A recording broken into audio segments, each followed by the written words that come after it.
ಎಲ್ಲರಿಗೂ ನಮಸ್ಕಾರ. ಮಾರ್ಗಶಿರ ಮಾಸದ ಪ್ರತಿಯೊಂದು ದಿನವೂ ತನ್ನದೇ ಆದ ಮಹತ್ವವನ್ನು ಒಳಗೊಂಡಿದೆ. ಸಾಮಾನ್ಯವಾಗಿ ಶುಕ್ರವಾರವನ್ನು ಲಕ್ಷ್ಮೀ ದೇವಿಯ ದಿನವೆಂದು ನಾವು ಕರಿತೀವಿ. ಲಕ್ಷ್ಮೀ ಪೂಜೆ ದಿನವೆಂದು ಪರಿಗಣಿಸಲಾಗಿದೆ. ಆದರೆ ಮಾರ್ಗಶಿರ ಮಾಸದಲ್ಲಿ ಗುರುವಾರದಂದು ಲಕ್ಷ್ಮೀ ದೇವಿಯನ್ನು ಪೂಜಿಸುವುದು ತುಂಬನೇ ಶುಭ ಫಲ ಸಿಗುತ್ತದೆ. ಮಾರ್ಗಶಿರ ಮಾಸದ ಗುರುವಾರದಂದು ಲಕ್ಷ್ಮೀ ದೇವಿಯನ್ನು ಪೂಜಿಸುವುದು ಹೇಗೆ, ಅದರ ಬಗ್ಗೆ ತಿಳಿಸಿಕೊಡ್ತೇನೆ.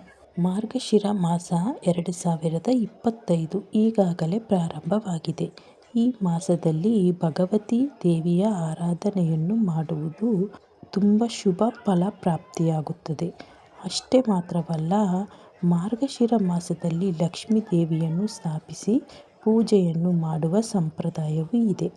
ಇಡೀ ಮಾಸದಲ್ಲಿ ತುಳಸಿ ಮತ್ತು ಲಕ್ಷ್ಮಿಯನ್ನು ಪೂಜಿಸುವುದರಿಂದ ಅಥವಾ ಈ ತಿಂಗಳ ಪ್ರತಿ ಗುರುವಾರದಂದು ಒಟ್ಟಿಗೆ ಸೇರಿ ಅನ್ನದಾನ ಮಾಡುವುದರಿಂದ ಲಕ್ಷ್ಮಿಯು ಪ್ರಸನ್ನಳಾಗುತ್ತಾಳೆ ಮತ್ತು ಅವರ ಆಗಮನದ ನಂತರ ಅವರ ಸ್ಥಿರತೆ ಉಳಿಯುತ್ತದೆ. ಆದ್ದರಿಂದ ಮಾರ್ಗಶಿರ ಮಾಸದ ಪ್ರತಿ ಗುರುವಾರದಂದು ಲಕ್ಷ್ಮಿಯನ್ನು ಪೂಜಿಸಲಾಗುತ್ತದೆ. ಮಾರ್ಗಶಿರ ಮಾಸದ ಗುರುವಾರದಂದು ಸಂಪತ್ತಿನ ಅಧಿದೇವತೆಯಾದ ಲಕ್ಷ್ಮಿಯ ಪೂಜೆಯನ್ನು ಪ್ರತಿ ಮನೆಯಲ್ಲೂ ಮಾಡಲಾಗುತ್ತದೆ. ಈ ಸಂದರ್ಭದಲ್ಲಿ ಪ್ರತಿ ಮನೆಯಲ್ಲೂ ಲಕ್ಷ್ಮಿಯನ್ನು ಪ್ರತಿಷ್ಠಾಪಿಸಿ ಪೂಜೆ ಮಾಡಲಾಗುತ್ತದೆ.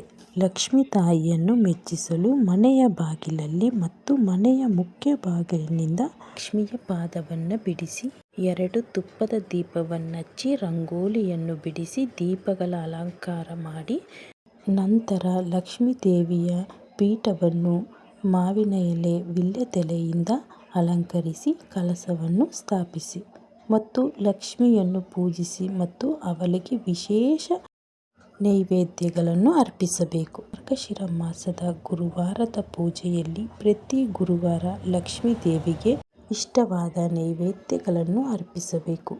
ಲಕ್ಷ್ಮೀ ದೇವಿಯ ಆಶೀರ್ವಾದ ಸಂಪೂರ್ಣವಾಗಿ ನಿಮಗೆ ಸಿಗುತ್ತದೆ. ಲಕ್ಷ್ಮೀ ದೇವಿಗೆ ಕಮಲದ ಹೂವು ಅಂದರೆ ತುಂಬನೇ ಇಷ್ಟ. ಆ ದಿನ ನೀವು 1 ಕಮಲದ ಹೂವನ್ನು ಅರ್ಪಿಸಿ. ಆವತ್ತಿನ ದಿನ ನೀವು ಮುಖ್ಯವಾಗಿ 2 ಬೆಟ್ಟದ ನೆಲ್ಲಿಕಾಯಿ ತುಪ್ಪದ ಆರತಿ ಮಾಡುವಂಥದ್ದು. ತುಂಬ ವಿಶೇಷ ಫಲಗಳು ಸಿಗುತ್ತೆ ಈ ಬೆಟ್ಟದ ನೆಲ್ಲಿಕಾಯಿ ಆರತಿ ಮಾಡೋದ್ರಿಂದ. ಈ ಲಕ್ಷ್ಮೀ ಪೂಜೆ ಮಾರ್ಗಶಿರ ಮಾಸ ಗುರುವಾರ ಸಂಜೆ ಸಮಯದಲ್ಲಿ, ಗೋಧೂಳಿ ಸಮಯದಲ್ಲಿ ಈ ಪೂಜೆಯನ್ನು ಮಾಡುತ್ತಾರೆ. ಮಾರ್ಗಶಿರ ಮಾಸದಲ್ಲಿ ಲಕ್ಷ್ಮೀ ದೇವಿಯ ಆಶೀರ್ವಾದವನ್ನು ಪಡೆದುಕೊಳ್ಳಲು, ಸಂತೋಷ ಮತ್ತು ಸಮೃದ್ಧಿ ಶಾಶ್ವತವಾಗಿ ಉಳಿಯುವಂತೆ ಮಾಡಲು ಪ್ರತಿಯೊಬ್ಬರೂ ತಮ್ಮದೇ ಆದ ರೀತಿಯಲ್ಲಿ ಲಕ್ಷ್ಮಿಯನ್ನು ಮೆಚ್ಚಿಸಲು ಅನೇಕ ಪ್ರಯತ್ನಗಳನ್ನು ಮಾಡುತ್ತಾರೆ. ಈ ಮಾರ್ಗಶಿರ ಗುರುವಾರ ಲಕ್ಷ್ಮೀ ಪೂಜೆಯ ಒಂದು ಸಣ್ಣ ಕಥೆ ಇದೆ, ಕೇಳಿ. ಒಂದು ದಿನ ನಾರದ ಮತ್ತು ಮಹರ್ಷಿಗಳೊಂದಿಗೆ ತ್ರಿಲೋಕವನ್ನು ಸಂಚರಿಸಿ ವಿಶ್ರಾಂತಿ ಪಡೆಯಲು ಭೂಲೋಕದ ಗ್ರಾಮವನ್ನು ತಲುಪುತ್ತಾರೆ. ಇದೇ ಸಂದರ್ಭದಲ್ಲಿ ಊರಿನ 4 ವರ್ಗದ ಜನರು ಮನೆಗಳನ್ನು ಸಗಣಿಯಿಂದ ಸಾರಿಸಿ ಮನೆ ಮುಂದೆ ರಂಗೋಲಿ ಹಾಕುತ್ತಾರೆ. ಮಹಿಳೆಯರೆಲ್ಲರೂ ಸ್ನಾನ ಮಾಡಿ ಹೊಸ ಬಟ್ಟೆಗಳನ್ನು ತೊಡುತ್ತಾರೆ. 4 ವರ್ಗದ ಜನರು ಒಂದೆಡೆ ಸೇರಿ ಲಕ್ಷ್ಮೀ ಪೂಜೆಯನ್ನು ಮಾಡಿ ಲಕ್ಷ್ಮೀ ದೇವಿಯನ್ನು ಒಲಿಸಿಕೊಳ್ಳಲು ಹಾಡುಗಳನ್ನು ಹಾಡುತ್ತಿರುವಾಗ ಇದನ್ನು ಗಮನಿಸಿದ ನಾರದ ಆಶ್ಚರ್ಯದಿಂದ, ಮಹರ್ಷಿಗಳೇ, ಇಷ್ಟು ಸಂತೋಷದಿಂದ ಜನರು ಸೇರಿ ಮಾಡುತ್ತಿರುವ ಈ ಪೂಜೆ ಯಾವುದು ಎಂದು ಕೇಳುತ್ತಾರೆ. ಅಲ್ಲದೆ ಈ ಪೂಜೆಯ ಬಗ್ಗೆ ತಿಳಿದುಕೊಳ್ಳುವ ಕುತೂಹಲವಿದೆ, ವಿವರವಾಗಿ ಹೇಳು ಎನ್ನುತ್ತಾರೆ. ಆಗ ಮಹರ್ಷಿಗಳು ವಿವರಿಸುತ್ತಾರೆ. ಗುರುವಾರ ಮಾಡುವ ಈ ಪೂಜೆಯನ್ನು ಲಕ್ಷ್ಮೀ ಪೂಜೆ ಎನ್ನುತ್ತಾರೆ. ವರ್ಷಕ್ಕೊಮ್ಮೆ ಬರುವ ಮಾರ್ಗಶಿರ ಮಾಸದಲ್ಲಿ ಈ ಪೂಜೆಯನ್ನು ಮಾಡಲು ಉತ್ತಮ ತಿಂಗಳು ಇದು. ಲಕ್ಷ್ಮೀ ದೇವಿಗೆ ಬಹಳ ಇಷ್ಟವಾಗುತ್ತದೆ ಎಂದು ಮಹರ್ಷಿಗಳು ನಾರದನಿಗೆ ಹೇಳುತ್ತಾರೆ. ಆಗ ನಾರದ ಮರು ಪ್ರಶ್ನೆಯನ್ನು ಕೇಳುತ್ತಾನೆ. ಮಹರ್ಷಿಗಳೇ, ಈ ಪೂಜೆಯನ್ನು ಈ ಹಿಂದೆ ಯಾರಾದರೂ ಮಾಡಿದ್ದಾರೆಯೇ? ಒಂದು ವೇಳೆ ಮಾಡಿದ್ರೆ ಯಾರು ಮಾಡಿದ್ರು, ಅವರಿಗೆ ಯಾವ ಫಲ ಸಿಕ್ಕಿದೆ ಎಂಬುದನ್ನು ತಿಳಿದುಕೊಳ್ಳಬಹುದೇ ಎನ್ನುತ್ತಾರೆ. ಆಗ ಮಹರ್ಷಿಗಳು ಕಥೆಯನ್ನು ಹೇಳುತ್ತಾರೆ. ಒಂದು ದಿನ ಲಕ್ಷ್ಮೀವಾರದಂದು ಮಹಾಲಕ್ಷ್ಮೀ ದೇವಿ ವಿಷ್ಣುವಿಗೆ ಹೇಳುತ್ತಾಳೆ, ಸ್ವಾಮಿ, ಇದು ಮಾರ್ಗಶಿರ ಲಕ್ಷ್ಮೀವಾರ. ಜನರು ನನ್ನ ಪೂಜೆ ಮಾಡಿ ಉಪವಾಸವನ್ನು ಆಚರಿಸುವ ದಿನ. ನೀವು ನನಗೆ ಅವಕಾಶ ಕೊಟ್ಟರೆ ನಾನು ಭೂಲೋಕಕ್ಕೆ ಹೋಗಿ ನನ್ನ ವ್ರತ ಆಚರಣೆ ಮಾಡಿದವರನ್ನು ಆಶೀರ್ವದಿಸುತ್ತೇನೆ ಎಂದು ಹೇಳುತ್ತಾರೆ. ಇದಕ್ಕೆ ಭಗವಾನ್ ವಿಷ್ಣು ಸರಿ ಆಯಿತು ಹೋಗಿ ಬಾ ಎಂದು ಹೇಳಿದಾಗ ಮಹಾಲಕ್ಷ್ಮಿ ಸರ್ವಾಲಂಕೃತಗೊಂಡು ಭೂಲೋಕಕ್ಕೆ ಪ್ರಯಾಣಿಸುತ್ತಾರೆ. ಮಾರ್ಗಶಿರ ಮಾಸದ ಗುರುವಾರದಂದು ಒಬ್ಬ ಬಡ ಮಹಿಳೆ ಗೋವಿನ ಸಗಣಿಯಿಂದ ಮನೆಯನ್ನು ಸಾರಿಸಿ ರಂಗೋಲಿ ಬಿಡಿಸಿದ್ದಳು. ಕಲಶವನ್ನಿಟ್ಟು ದೇವಿಯ ವಿಗ್ರಹಕ್ಕೆ ದೀಪವನ್ನು ಹಚ್ಚಿ ಧೂಪವನ್ನು ಅರ್ಪಿಸುತ್ತಿದ್ದಳು. ನೈವೇದ್ಯಗಳನ್ನು ಸಲ್ಲಿಸಿ ಪದ್ಮಾಸನದಲ್ಲಿ ಕುಳಿತು ಲಕ್ಷ್ಮಿಯನ್ನು ಪೂಜಿಸುತ್ತಿದ್ದಳು.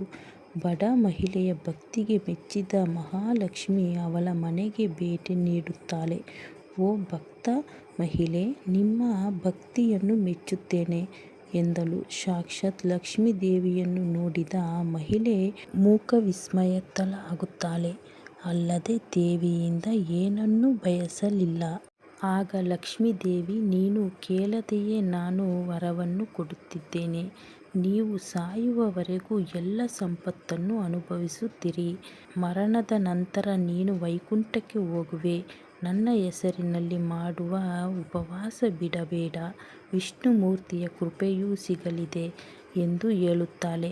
ಮಹಾಲಕ್ಷ್ಮಿ ಹೇಳಿದಂತೆಯೇ ಆ ಮಹಿಳಾ ದೇವಿಯನ್ನು ಪೂಜಿಸುತ್ತಾ ಸಕಲ ಸಂಪತ್ತು, ಸುಖ, ಭೋಗಗಳು ಮತ್ತು 5 ಪುತ್ರರೊಂದಿಗೆ ಸುಖವಾಗಿ ಬಾಳುತ್ತಾಳೆ. ಈ ವ್ರತವನ್ನು ಮಹಾಲಕ್ಷ್ಮಿಯೇ ಹೇಳಿಕೊಟ್ಟಿದ್ದು ಬಹಳ ವಿಶೇಷವಾಗಿದೆ. ನಿತ್ಯವೂ ಈ ಕಥೆಯನ್ನು ಓದುವುದರಿಂದ ಪುಣ್ಯ ಲಭಿಸುತ್ತದೆ. ಈ ಕಥೆ ಎಷ್ಟು ಅದ್ಭುತವಾಗಿದೆ ಅಲ್ವಾ? ಹಾಗೆಯೇ ನಿತ್ಯವೂ ದೀಪಾರಾಧನೆ ಮಾಡದೆ ಮನೆಯಲ್ಲಿ ಊಟ ಮಾಡುವುದು ಒಳ್ಳೆಯದಲ್ಲ. ಕತ್ತಲಾದ ನಂತರ ತಲೆಗೆ ಎಣ್ಣೆ ಹಚ್ಚಬೇಡಿ. ಬಿಚ್ಚಿದ ಬಟ್ಟೆ, ಕೊಳಕು ಬಟ್ಟೆ ಎಲ್ಲೆಂದರಲ್ಲಿ ಬಿಸಾಡುವುದು ದಾರಿದ್ರ್ಯವನ್ನು ತಂದುಕೊಡುತ್ತದೆ. ಇಂತಹ ಮನೆಯಲ್ಲಿ ಬಡತನ ಶಾಶ್ವತವಾಗಿ ಕಾಡುತ್ತದೆ. ಮಾರ್ಗಶಿರ ಮಾಸದಲ್ಲಿ ಪ್ರತಿ ಗುರುವಾರ ಲಕ್ಷ್ಮೀ ವ್ರತ ಆಚರಿಸುವುದರಿಂದ ಅಷ್ಟ ಐಶ್ವರ್ಯ ನಿಮ್ಮದಾಗಲಿದೆ. ನೀವು ಕಲಶವನ್ನು ಇಟ್ಟು ನಾವು ಪೂಜೆ ಮಾಡೋಕ್ಕೆ ಆಗಲ್ಲ ಅನ್ನೋರು ಲಕ್ಷ್ಮಿಯ ವಿಗ್ರಹ ಅಥವಾ ಲಕ್ಷ್ಮಿಯ ಫೋಟೋ ಪೂಜೆ ಮಾಡಿ ದೀಪ, ಧೂಪ, ಹೂವು ಮತ್ತು ನೈವೇದ್ಯವನ್ನು ಅರ್ಪಿಸಬಹುದು. ಮಾರ್ಗಶಿರ ಲಕ್ಷ್ಮಿ ಪೂಜೆ ಮಾಡೋದ್ರಿಂದ ಲಕ್ಷ್ಮೀ ದೇವಿಯು ಸಂಪತ್ತು, ಸಮೃದ್ಧಿ ಮತ್ತು ಸಂತೋಷವನ್ನು ಕರುಣಿಸುತ್ತಾಳೆ. ವೈಕುಂಠಕ್ಕೆ ಹೋಗುವ ಭಾಗ್ಯವು ದೊರೆಯುತ್ತದೆ. ವಿಷ್ಣುವಿನ ಆಶೀರ್ವಾದ ಸಂಪೂರ್ಣವಾಗಿ ಲಭಿಸುತ್ತದೆ. ಈ ಮಂತ್ರವನ್ನು ಪಠಿಸಿ ಲಕ್ಷ್ಮೀ ಪೂಜೆಯನ್ನು ಮಾಡಿ. ಓಂ ನಮೋ ಮಹಾಲಕ್ಷ್ಮಿಯೇ ನಮಃ ಅಂತೇಳಿ 21 ಬಾರಿ ಪಠಿಸಿ ನೀವು ಲಕ್ಷ್ಮೀ ಪೂಜೆಯನ್ನು ಮಾಡುವಂಥದ್ದು. ಈ ಮಾರ್ಗಶಿರ ಮಾಸ ಪ್ರತಿ ಗುರುವಾರ ನೀವು ಈ ಲಕ್ಷ್ಮೀ ಪೂಜೆ ಮಾಡೋಕ್ಕೆ ಆಗಿಲ್ಲ ಅನ್ನೋರು ಒಂದು ಗುರುವಾರವಾದರೂ ಈ ಲಕ್ಷ್ಮೀ ಪೂಜೆಯನ್ನು ಮಾಡಿ. ಆ ಲಕ್ಷ್ಮಿಯ ಆಶೀರ್ವಾದ ಸಂಪೂರ್ಣವಾಗಿ ನಿಮ್ಮ ಮೇಲೆ ಇರಲಿ. ಎಲ್ಲರಿಗೂ ನಮಸ್ಕಾರ.